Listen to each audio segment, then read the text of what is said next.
Good evening, नमस्कार, जय Shri Ram. Facebook के इस लाइव सेशन में मैं पंडित राजन शर्मा आपका हार्दिक अभिनंदन करता हूं। और आज का जो टॉपिक है वो है शुक्र ग्रह। क्योंकि शुक्र ग्रह जो है अस्त अवस्था में है और उसका जो दुष्प्रभाव होता है, नकारात्मक प्रभाव होता है, आसपास हमारी जो न्यूज़ है उसमें आप रोज़ देख रहे हैं। ज्योति जी, कुमार रोहित जी, सविता जी, आप सबका स्वागत है। जय श्री राम। और मैं जब भी लाइव करता हूँ, जैसे कि पिछला लाइव शुक्र के अस्त होने पर ही किया था, तो मैं हमेशा आपको याद दिलाता हूं कि अपने आसपास की अब खबरें देखते रहना, न्यूज़ देखते रहना। आपको ग्रहों का प्रभाव उसी से पता चलना शुरू हो जाएगा। तो जिस दिन से शुक्र अस्त हुए हैं, वृश्चिक राशि में शुक्र अस्त हुए हैं, उस दिन से हर रोज़ आप देख रहे होंगे मैरिज डिस्प्यूट्स, लव डिस्प्यूट्स, उनके ऊपर तरह तरह के मर्डर्स होने लग गए हैं। आगे तो हम देखते थे कि छोटी मोटी लड़ाइयाँ हो जाती थी और सेपरेशन हो जाती थी, जिनकी नहीं एक दूसरे के साथ सेटिंग हो पाती, डाइवोर्स हो जाते थे। लेकिन अब देख रहे हैं कि अब बात कत्ल और गारत तक पहुंच गई है, मर्डर्स तक पहुंच गई है। आज भी मैंने एक न्यूज़ साझी की है जिसमें हस्बैंड वाइफ ने एक दूसरे को चाकू मार दिया है। शायद लुधियाना की न्यूज़ है, हैबोवाल एरिया की। तो एक तो मैरिज होनी महा मुश्किल हो रही है धीरे धीरे आने वाले ज़माने में, और एक मैरिज के जब डिस्प्यूट्स आ रहे हैं सामने,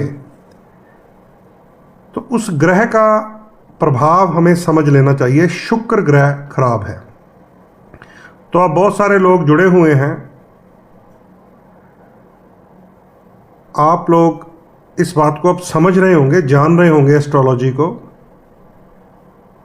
सहमत भी हो रहे होंगे, क्योंकि व्हाट्सएप में तो आपके मैसेज झट से आ जाते हैं कि पंडित जी आपने कल ही बोला था शुक्र खराब है, आज ही देखिए ऐसी खबर आ गई है, रेप की खबर आ गई है, मर्डर की खबर आ गई है, झगड़े की खबर आ गई है।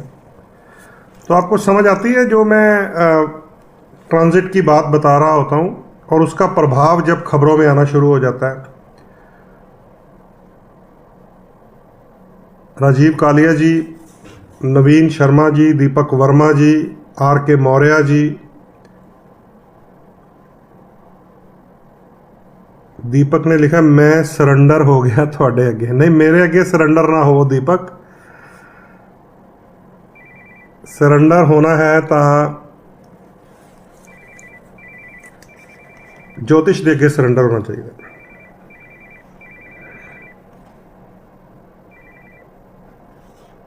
नमस्कार प्रवीण जी।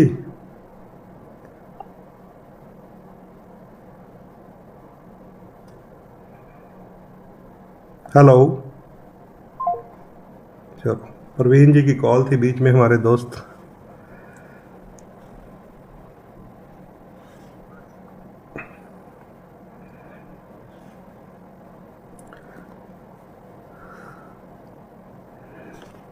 सो मेरे आगे सरेंडर कोई मत हो।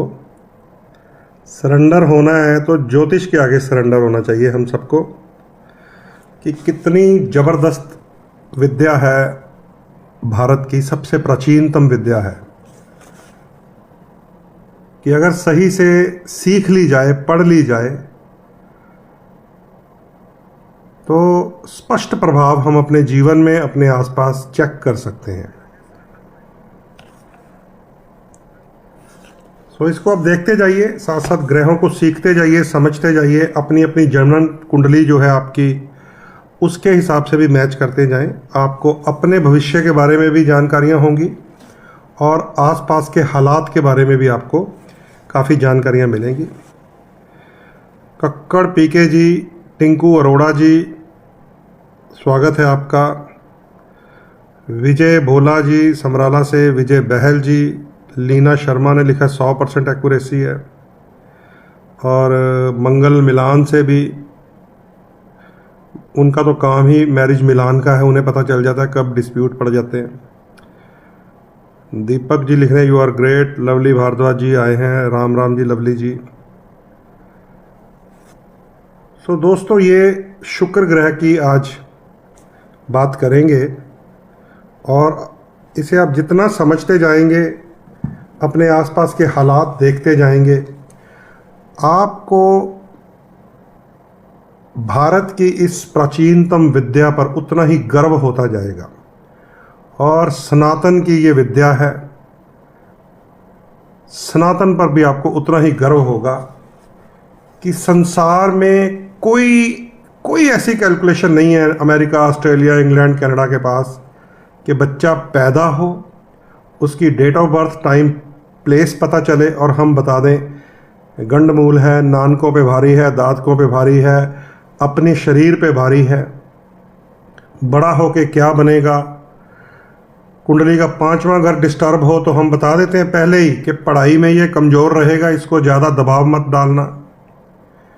कुंडली का लग्न कमज़ोर हो तो हम पहले ही बता देते हैं कि सेहत इसकी ज़्यादा मजबूत नहीं है, इसको पहले से ही अब आयुर्वेद के हिसाब से इसका वात पित्त कफ चेक करवाओ, इसकी नाड़ी कौन सी है, उसके हिसाब से इसका लालन पालन करना शुरू कर दीजिए। क्योंकि जो हमारी त्रिकोण है ज्योतिष में, लगन पंचम नवम, और आयुर्वेद का वात पित्त कफ, हमारी नाड़ी का ज्ञान जो है, अगर उसका सही समन्वय कर लिया जाए तो कभी भी इंसान को अंग्रेजी दवाई खाने की ज़रूरत नहीं पड़ती। समस्या ये है कि हम इन बातों को जानते नहीं हैं और जब कोई बीमारी अंदर घर कर जाती है तब हम जाते हैं आयुर्वेद के पास, तब उसका हल बहुत मुश्किल होता है। देखिए, सही बात आपको बता रहा हूँ। फिर तो वो जो अंग्रेजी दवाइयाँ हैं वही साइड इफ़ेक्ट भी करती रहती हैं और अपना इफ़ेक्ट भी देती रहती हैं, बचाती भी रहती हैं, परंतु शायद साथ साथ वो कोई किडनी ख़राब कर देती हैं, वो लीवर को हिट कर देती हैं। पर अगर इस सिस्टम को समझ लिया जाए तो क्या कहने। ये भारत का ज्योतिष है, इस पर हम सबको गर्व होना चाहिए।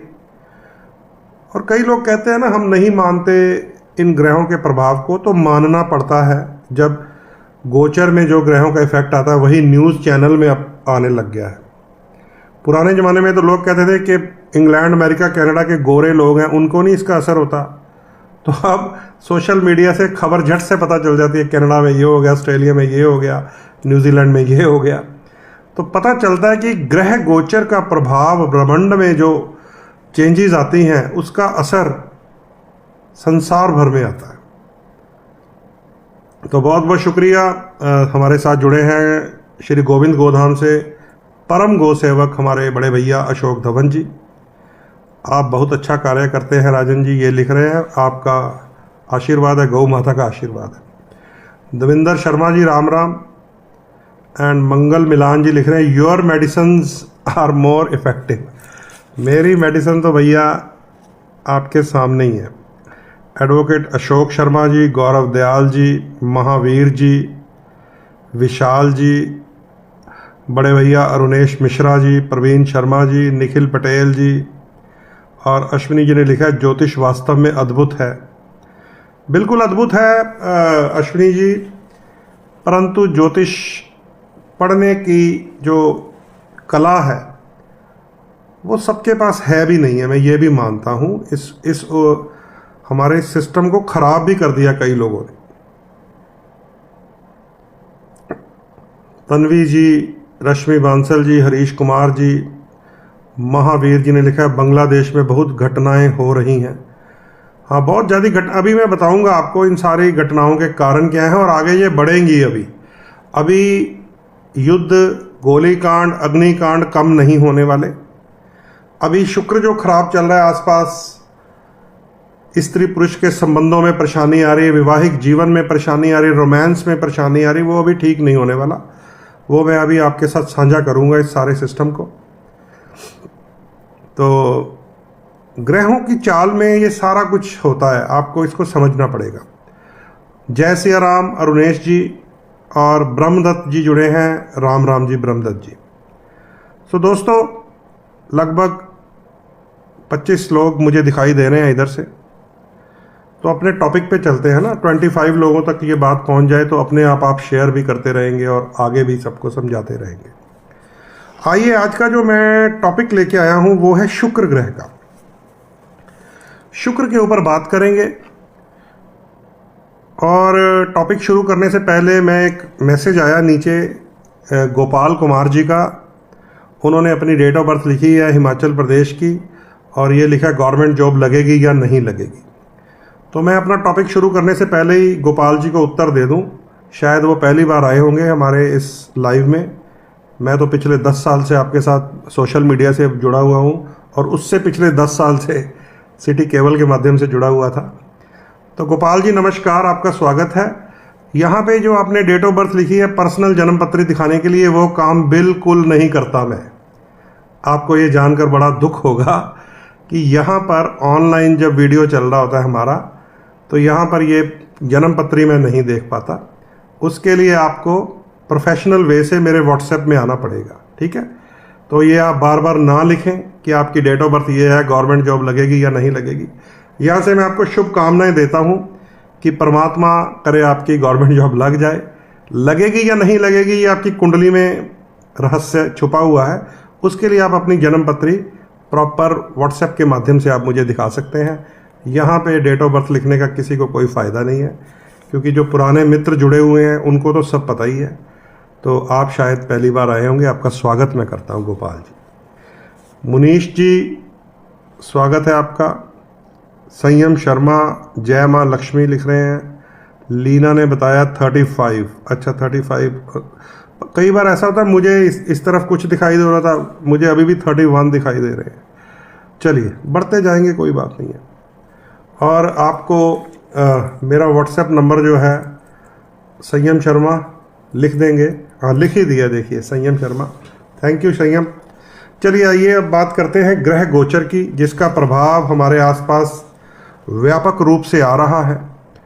और क्यों आ रहा है, कैसे ये ग्रह हमारे ऊपर प्रभाव डालते हैं, इसकी जानकारी साझा करूंगा मैं आपके साथ। विशाल नैयर स्वागत है। रॉबिन कैरो स्वागत है। समझ लीजिए इसको। जिस ग्रह से मैं शुरू करने जा रहा हूं वो है शुक्र ग्रह, वीनस, श्रृंगार का ग्रह,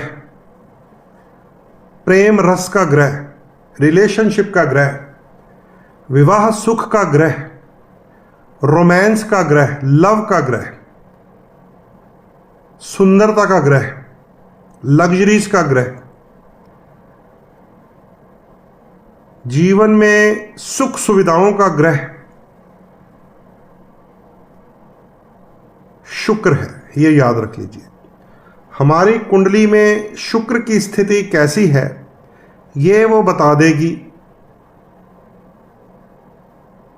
कि हमारे जीवन में सुख सुविधाएं कितने प्रतिशत रहेंगी। हमारी कुंडली में शुक्र की स्थिति ये बता देगी कि हमारा वैवाहिक जीवन कैसा रहेगा। हमारी कुंडली के शुक्र की स्थिति ये बता देगी कि हमारी शारीरिक क्षमता कैसी रहेगी, क्योंकि शुक्र ग्रह जो है वो संतान उत्पत्ति का भी कारक ग्रह है, क्योंकि शुक्र वीर्य से जुड़ा हुआ है, स्पर्म काउंट से। शुक्र की शक्ति है कि परमात्मा ने स्त्री को बच्चेदानी दी है,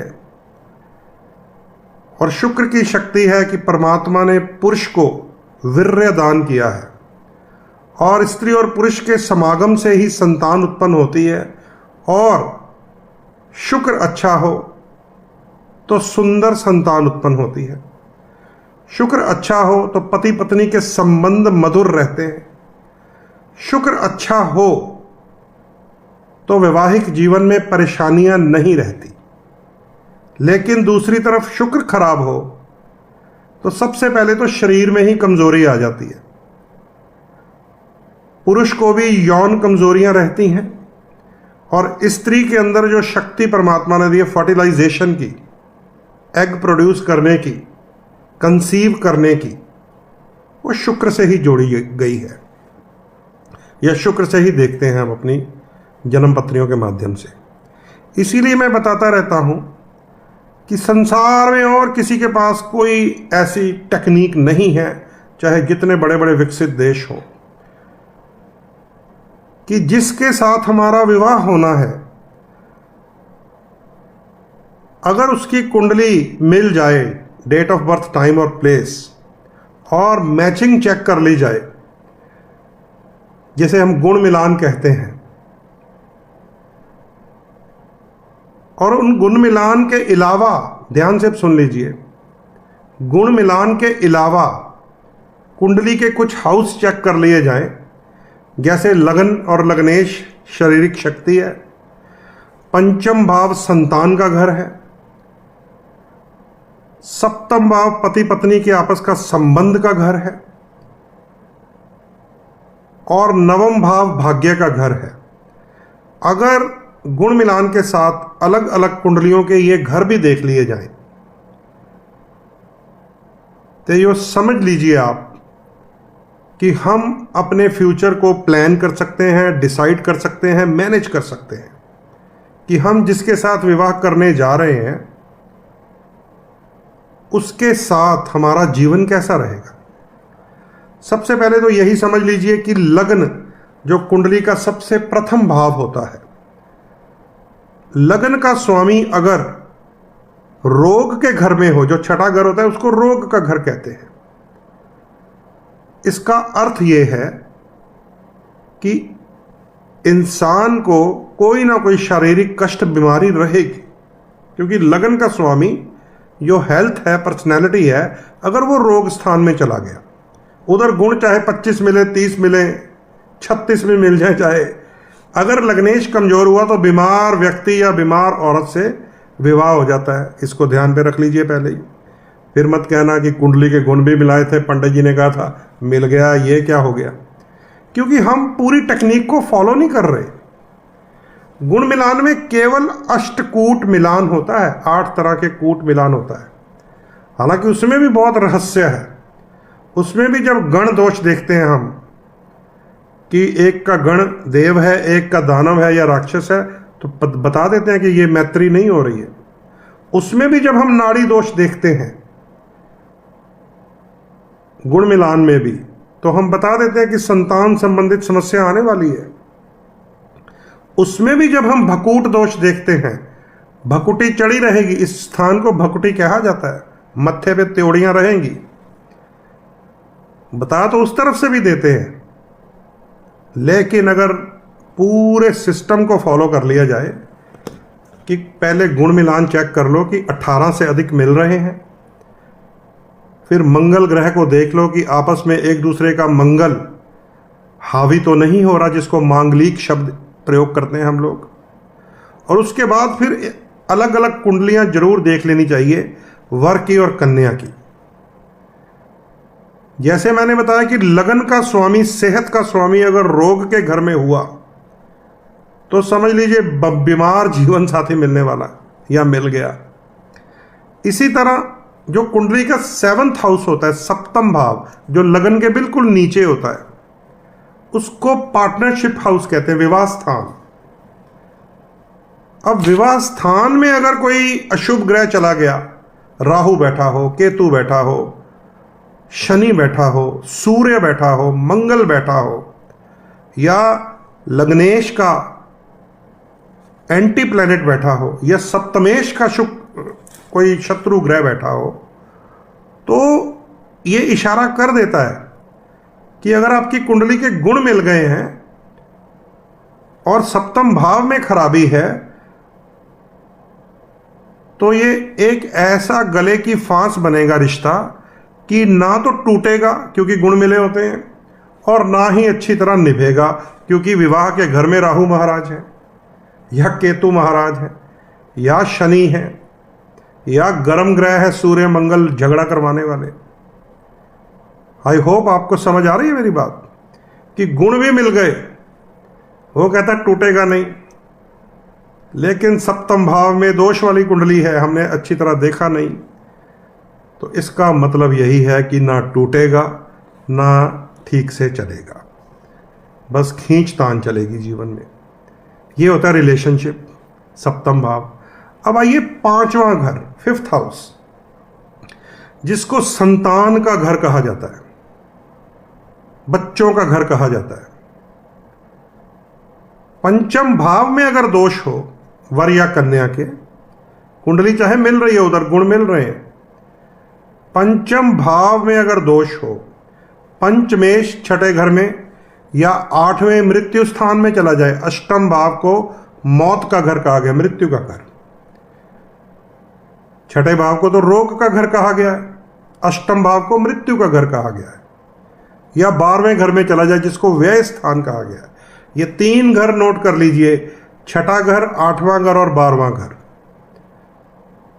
अब 5वें घर का स्वामी चाहे रोग स्थान में चला गया, चाहे 8वें मृत्यु स्थान में चला गया, चाहे 12वें व्यय स्थान में चला गया, तो पंचम भाव के सुख कमजोर हो जाएंगे। पंचम भाव होता है औलाद का घर, संतान का घर। तो आप समझते हैं कि अगर किसी के पंचम भाव का ग्रह अष्टम मृत्यु स्थान में चला जाए तो क्या होगा, बताइए आप। या अष्टम मृत्यु का स्वामी पंचम भाव में चला जाए संतान के घर में तो क्या होगा। इतना तो आप जोड़ सकते हैं बात को, जब तक मैं ये बटन खोल लूं। सर्दी बहुत है आजकल। अब जब आपसे बात शुरू किया तो टेम्परेचर ठीक हो रहा है।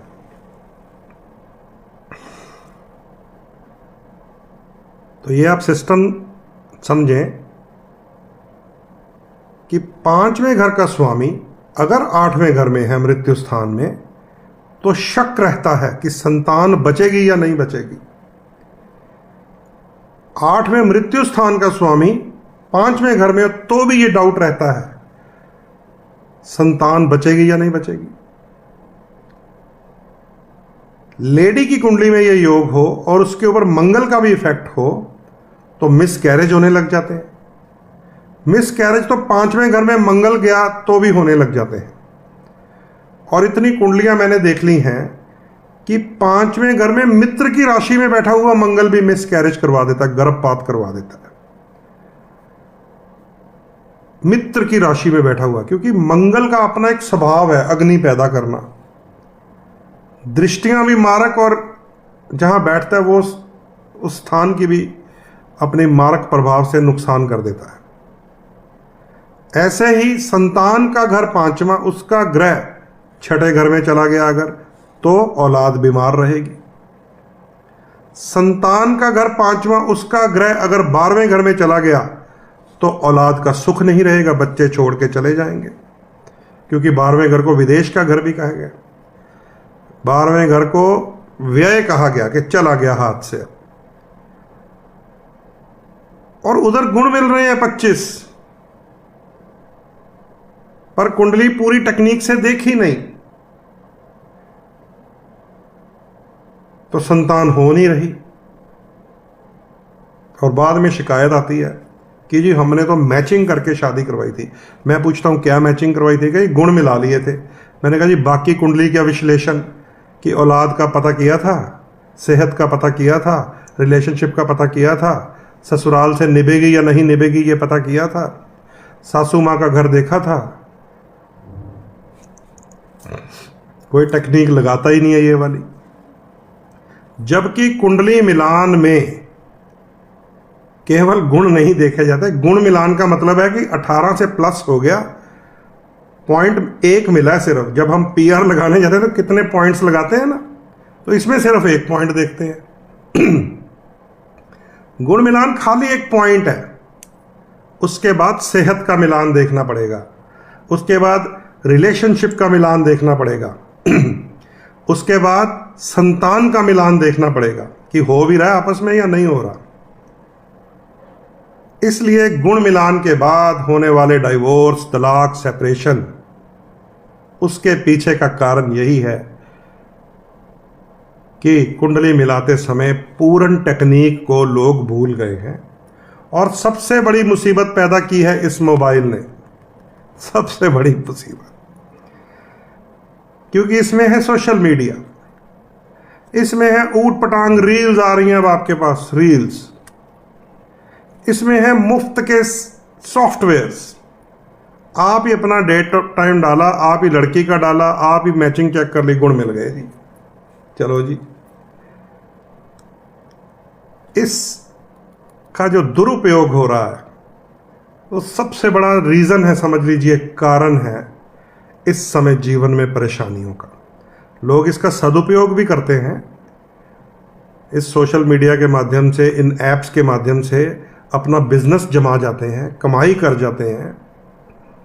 मेरे पास एक यंग लड़का आया, उसने मुझे बताया, पहले मैंने उसे बताया कि तुम्हारी कमाई में राहु का बहुत बड़ा हाथ रहेगा, तुम कोशिश करो कंप्यूटर के साथ जुड़ जाओ, कोई कंप्यूटर एप्लीकेशंस, कोई मार्केटिंग सीख लो, जो ऑनलाइन सिस्टम है आजकल का, तुम्हारे जीवन में उसका प्रभाव आने वाला है। तो फिर उसने मुझे बताया, मैं बहुत हैरान हुआ। यंग लड़का 20 साल का होगा, 19-20 साल का। उसने कहा पंडित जी मैंने ऑनलाइन एक ऐप बनाई है पेट सेल करने की। पेट जो डॉग होते हैं, बिल्ली या कुत्ता लोग खरीदते हैं ना, शौक से घर में रखते हैं। और उसने जब अपना सेल का सिस्टम बताया और कितनी सेल कर चुका है, मैं हैरान हो गया। 1 महीने में उसने 22 लाख रुपए की बिल्लियां और कुत्ते बेचे हुए थे। जिस दिन वो मेरे पास आया, 22 लाख रुपए के ऐप्स के माध्यम से। तो मैंने पूछा करते क्या हो तुम, क्या कुत्ते बिल्लियां फिर घर में रखते हो? कहता नहीं, मैं जितने भी डॉग्स और कैट्स बेचने वाले उनके साथ कांटेक्ट में रहता हूं, उनसे उनके फ़ोटो मांगता हूं, उनकी ब्लड लाइन क्या है, किसका ये बच्चा है, उसका सारा डिटेल मांगता हूं और अपने ऐप में डाल देता हूं। जो लोग शौकीन हैं वो मेरे से फिर ख़रीदते हैं। तो मैं हैरान हो गया कि 20-21 साल का लड़का जिसने पिछले 8-10 दिनों में 22 लाख की बिल्लियां कुत्ते बेच दिए हैं, अगर ये इसका मास्टर हो जाए तो पहुंचेगा ना करोड़ों में।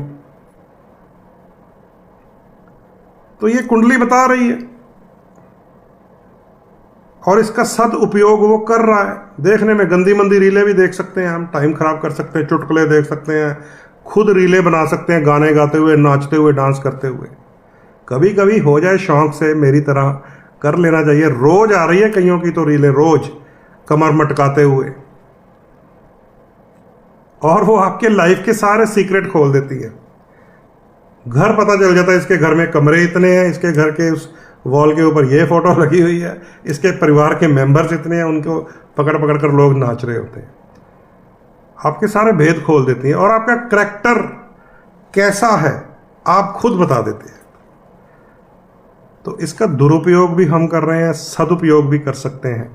जैसे मैंने बताया कि यंग बच्चा मोबाइल के माध्यम से 19-20 साल की एज में एक नए तरह का बिजनेस करके पैसे कमा रहा है, और आप लोग भी कमा सकते हैं, बच्चे और भी कमा सकते हैं। हमारा काम तो सिर्फ इतना ही है ना, आपको बताएंगे कि आपका 10वां घर जो होता है बिजनेस का, कारोबार का, उस पर शनि का प्रभाव है तो आप लोहा, चमड़ा, तेल से पैसा कमाएंगे। शुक्र का उसके ऊपर प्रभाव है तो आप सैलून खोल सकते हैं, ब्यूटी प्रोडक्ट्स बेच सकते हैं, बुटीक खोल सकते हैं, इवेंट्स करवा सकते हैं। बुध का उसके ऊपर प्रभाव है तो आप अकाउंटेंट बन सकते हैं, सीए बन सकते हैं। मंगल का उसके ऊपर प्रभाव है तो आप सेना में, पुलिस में जा सकते हैं। सूर्य का उसके ऊपर प्रभाव है तो आप प्रशासनिक सेवाओं में जा सकते हैं, पॉलिटिक्स में जा सकते हैं। चंद्र का उसके ऊपर प्रभाव है जो व्यापार का घर है तो आप लिक्विड के काम कर सकते हैं, पानी का, दूध का, कोल्ड ड्रिंक्स का, चावल का। हम तो आपको ये बताने वाले हैं।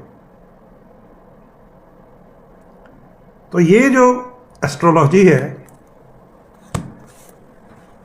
फिर नोट कर लीजिए, फिर दोबारा बता रहा हूं, पूरी दुनिया में भारत के अलावा किसी के पास ये टेक्निक नहीं है कि उधर बच्चा पैदा हुआ है हॉस्पिटल में और इधर हमें किसी ने बता दिया डेट ऑफ बर्थ, टाइम और प्लेस, और हमारे सामने शीशे की तरह खुल गया उसका जीवन।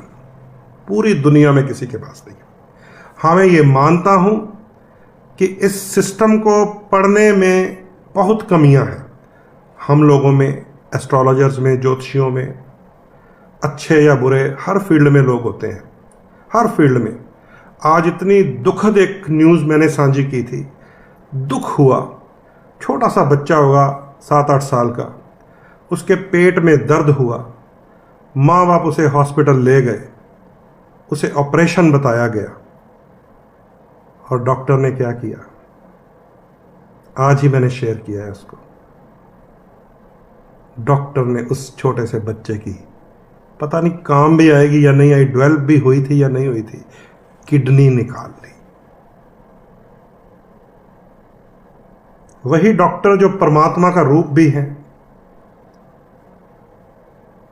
वही डॉक्टर जो मुर्दे में जान फूंक देते हैं, और वही डॉक्टर जो इतने बेरहम भी हैं, छोटे से बच्चे की किडनी निकाल ली। आज की खबर है, मेरे आपको थ्रेड लाइन में मिल जाएगी जब आप पीछे जाएंगे। मैंने शेयर किया था कि कलयुग के शैतान, तो शैतान हर फील्ड में हो सकता है। मेरी फील्ड में भी हो सकता है, तुम्हारी आपकी फील्ड में भी हो सकता है, व्यापार की फील्ड में भी हो सकता है। कम तोलने वाले मैंने देखे हैं, बाद में क्या हशर होता है हमें ये भी पता है, लेकिन कम तोल के माल बेचने वाले मीठा मीठा बोलकर वो भी हमने देखे हैं। पेट दर्द चेक करवाने गए कि किडनी निकाल ली, वो भी हमने देखे हैं। अपने ही अकाउंटेंट ने डिपार्टमेंट को भेद बता के छापा डलवा दिया और खुद ही फिर अफसरों के साथ मिलकर समझौता करवाया ले देकर, वो भी हमने देखे हैं। और अपने ही एडवोकेट को दूसरे एडवोकेट के साथ सांठ-गांठ करते हुए, ये भी हमने देखा है। तो हर फील्ड में होता है ये, इसलिए बचकर रहना चाहिए। ये भी कुंडली बता देती है, ये भी कुंडली बता देती है कि धोखा होगा या नहीं होगा। ये भी कुंडली बता देती है कि मैं फलां केस करने जा रहा हूं किसी के ऊपर, मुझे धोखा तो नहीं मिल जाएगा। मैं फलां बॉडी का चेकअप करवाने जा रहा हूं, मेरे साथ कोई फ्रॉड तो नहीं हो जाएगा। मैं रिश्ता करने जा रहा हूं, मेरे साथ कोई गड़बड़ तो नहीं हो जाएगी। मैं कुंडली मिलाने जा रहा हूं तो मेरी पति या पत्नी शैतान के रूप में तो नहीं आ जाएंगे हमारे घर में। यह भी कुंडली बता देती है।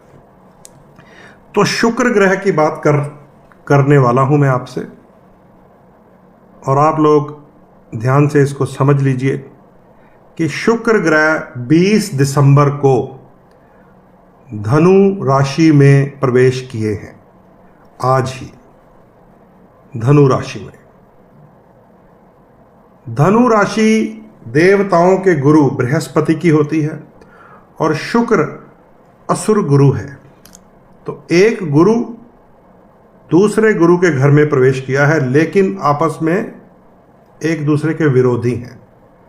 सबसे पहला तो ये सिस्टम आपको समझ लेना चाहिए कि कौन सा ग्रह किस राशि में जाता है, वो उसका मित्र का घर है या शत्रु का घर है, उसी से प्रभाव पता चल जाता है। तो 20 दिसंबर से लेकर 12 जनवरी तक धनु राशि में शुक्र रहेंगे शत्रु के घर में। इसका मतलब ये है कि यहां पर शुक्र का प्रभाव शुभ नहीं आएगा। लेकिन धनु से जब मीन में जाते हैं ना, तो वहां उच्च हो जाते हैं, क्योंकि रास्ते में उन्हें शनि के 2 घर मिलते हैं। फिर उन्हें पता चलता है कि बृहस्पति की वैल्यू क्या है, तब जाकर उच्च का फल देते हैं उसी गुरु के घर में। इसके ऊपर फिर कभी बात करेंगे कि क्यों ऐसा है कि धनु में आए हुए शुक्र शत्रु भाव में चले जाते हैं, लेकिन गुरु के दूसरे घर मीन में जाकर स्नेह भाव में आ जाते हैं। वो ग्रहों के उच्च नीच की कथाएं हैं कि क्यों मंगल जो है अपने मित्र चंद्रमा के घर में नीच होता है, लेकिन शत्रु शनि के घर में मकर में उच्च हो जाता है। ये ग्रहों की कथाएं हैं हमारे पुराणों में, ठीक है, वो अलग बात है। तो 20 दिसंबर आज से लेकर 12 जनवरी तक अब शुक्र ग्रह शत्रु राशि में शत्रु के घर में रहेंगे। पहला तो ये नेगेटिव फैक्टर समझ लीजिए। और यही शुक्र 31 जनवरी तक अस्त भी चल रहे हैं। लोकल भाषा में, बुजुर्गों की भाषा में, पंडितों की भाषा में कहते हैं तारा डूबा हुआ है। जब शुक्र अस्त हो जाता है उसको बोलते हैं तारा डूबा हुआ है। ये उसका दूसरा नेगेटिव फैक्टर है, क्योंकि शुक्र वीक हो जाता है। अब जब धनु राशि में शुक्र पहुंचे हैं तो वहां पर सूर्य और मंगल भी पहले से ही है। दोनों गर्म ग्रह का प्रभाव भी इस अस्त शुक्र पर रहेगा और ज्यादा शुक्र कमजोर हो जाएगा। और इसी शुक्र पर, सूर्य मंगल और शुक्र पर केतु और शनि की दृष्टि भी है, जिसे मारक दृष्टि कहा जाता है। तो सूर्य मंगल और शुक्र धनु राशि में गोचर कर रहे हैं। इन पर दो मारक दृष्टियां हैं, केतु और शनि की। अभी अभी एक भाई साहब ने लिखा था ना, बांग्लादेश में अभी बहुत आगजनी घटनाएं हो रही हैं, तो मंगल और सूर्य का दृष्टि संबंध शनि के साथ बना हुआ है। मंगल अग्नि है, सूर्य अग्नि है, तो शनि तेल है, केतु तो विस्फोट पैदा करने वाला ग्रह है। तो वो एक अलग कॉम्बिनेशन काम कर रहा है। जहां देखो गोली चल रही है, जहां देखो लूट खसूट हो रही है, जहां देखो। थोड़ी देर बाद आप सोशल मीडिया बंद करके 10 मिनट बाद दोबारा जब खोलते हैं, फिर आ जाता है कि पर्स खींच कर ले गया, कान की बाली खींच कर ले गया, गले में चाकू रख कर ले गया। मंगल, सूर्य, शनि और केतु के प्रभाव में अभी भी चल रहे हैं। और जिस ग्रह की आज टॉपिक में हम बात कर रहे हैं, वहीं शुक्र भी है। तो शुक्र केतु के प्रभाव में है। शनि केतु इन दोनों की दृष्टि धनु राशि पर है, और धनु में मंगल, सूर्य और शुक्र एक साथ बैठे हुए हैं। इसका मतलब यह हो गया कि शुक्र अभी खराब अवस्था में रहेगा। 12 जनवरी तक तो धनु में ही रहेगा। 31 जनवरी तक तारा डूबा रहेगा, जिसमें किसी प्रकार के शुभ मुहूर्त नहीं मिलते। विवाह का मुहूर्त तो बिल्कुल नहीं मिलता अगर सनातनी विधि से करना हो। तो इसलिए मैंने आज आपके साथ पोस्ट साझी की थी कि शुक्र ने आज राशि परिवर्तन तो कर लिया है, लेकिन और भी ज्यादा नेगेटिव हो गया है, और भी ज्यादा। तो मैंने आज की खबर देखी है अपने लुधियाना की, पति पत्नी ने पेट में एक दूसरे के चक्कू मार दिए हैं। हैबोवाल की खबर है, चक्कू मार दिए। देखिए, लड़ाई झगड़ा, बेलन चलता था, चप्पल चलती थी, कड़छी चल जाती थी, चलो कोई चिमटा मार देते थे कि हथियार बना ले, अब चक्कू चल रहे हैं। ये गड़बड़ हो रही है, इसे कहते हैं शुक्र खराब। इसलिए आप लोग भी सावधान रहिए। शुक्र ग्रह का ये प्रभाव 31 जनवरी तक अस्त प्रभाव में है। 12 जनवरी तक तो धनु राशि में ही खराब है शुक्र। 12 जनवरी के बाद मकर राशि में प्रवेश करेंगे। 13 जनवरी से 5 फरवरी 2026 तक थोड़ा शांत रहेंगे, लेकिन 6 फरवरी से 1 मार्च 2026 तक कुंभ राशि में चले जाएंगे, जहां पहले से ही राहु रहते हैं। कोई भी ग्रह राहु से मिल जाए श्रापित हो जाता है। अब शुक्र और राहु भी मिलेंगे, पहले ही बताने लगा हूं आपको, 6 फरवरी को। जो ग्रह इस समय धनु राशि में है, इसके बाद मकर में जाएंगे, फिर जब कुंभ में जाएंगे तो भयंकर योग बनने वाला है ब्रह्मांड में। उसके बारे में अगर आप चाहते हैं तो मैं आपको पहले ही बता देता हूं कि कुंभ राशि में राहु भ्रमण कर रहे हैं, गोचर कर रहे हैं। राहु के संपर्क में जो ग्रह जाता है, समझ लीजिए वो दूषित हो जाता है।